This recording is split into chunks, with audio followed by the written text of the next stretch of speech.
with us today. Today on Daily Balance, we're joined by some incredibly talented writers. I know you're going to enjoy meeting each and every one of them.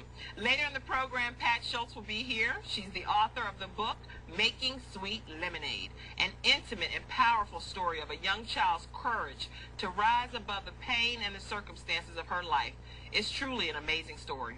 But I have truly been fascinated by the riveting personal accounts that our next guest shares about her life. It's a story of hope, but also it's a story of healing.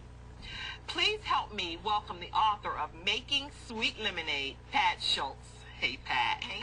So glad to have you on the show. I'm really glad to be here. I'm excited. I read that book, Making Sweet Lemonade. I thought it was going to be all flowery and sweet. I was like, oh no, this book changed my life. Why that title? But it represents the eternal optimism that one would have to persevere, to seek resilience, and seek the very best in life despite their circumstances. That's always been my goal, to reach my potential and to just acquire the very best in life despite any circumstances. Oh, I'm so amazed just seeing you sitting here as this wonderful, powerful woman, and where you've come from. Tell us about your childhood. It was one that had a lot of change, instability. But I was a resilient child and very protected. And the thing about it is, I think children are just amazing in that they can be taken in and out of so many different circumstances, but they adapt. Right. And children are more able to adapt than adults are. So the stories that you read within Making Sweet Lemonade, they were just everyday life for me. And that's what happens in children who are born into these types of circumstances. They become their norm. Right. And until you see something different, you don't realize that this isn't necessarily the norm. That's right. I mean, this is. I mean, it blew my mind. I'm speechless because I read this book and, like, here in My Shawshank, this is a chapter where you're describing one just horrible part of your childhood. And I won't say the person's name, but you're talking about how the person had been drinking, and then how he ended up, you said, and I thought he was going to pat me on the behind. That was something Mama would do a lot. But something different happened. He put his hands to a place where that Mom had never touched. When I began pulling back, he pressed me against him and put his mouth to mine, and then tried to thrust his tongue into my mouth. And it goes on and on and on with more vivid thoughts. And even the description of how you tried to share with your mom as you walked up and down the block and she interrogated you about what had happened. And then it skips over because this is just an amazing part. You go to court because your mom did believe you. It sounded like she believed you. Is that accurate? Yes. But then you get to court, and I skipped through some pages, and on page 58 it says, we were called into court. I was hoping the judge could see her fingerprint on my face and order me into safe custody. Whose fingerprint was this? Your mom's? From telling you to tell a lie. After I questioned her, like, why? Why would you have me say no when we've gone this far? As I thought that she was, of course, loved me and she was my advocate. Right. So why did we even go to the police station if we weren't going to carry this through? Right. I felt so good in the beginning when I was reading the book that your mom took you out immediately. She was walking up and down the highway with you, and you were talking, and she believed you. You went to the police. I was like, yes, finally a mother that understands that it wasn't your fault. But then I get here and read this, and I'm like, your mom say that she made it all up. When asked to confirm, the consequences raced through your head. And then you ended up agreeing. Yeah, because made it all up. Either way, I was sunk, so to speak. You know, if I didn't agree with her, then I had to face some consequences with my mother for being disobedient and non-compliant.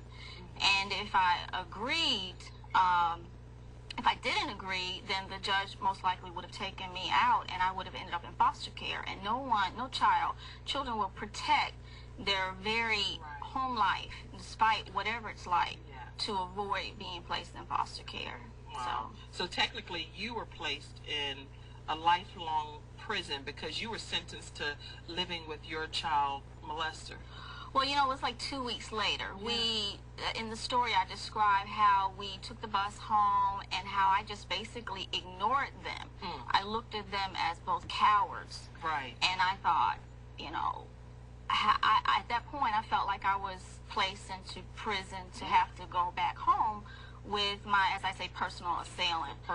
But my mother had made some type of agreement with him that, you know, look, I spared you from 20 years in prison, but you have to go. Right. And so he left, but it was 2 weeks later. And for me, that 2 weeks was my Shawshank. That's why I titled that chapter My Shawshank. I absolutely loved the movie.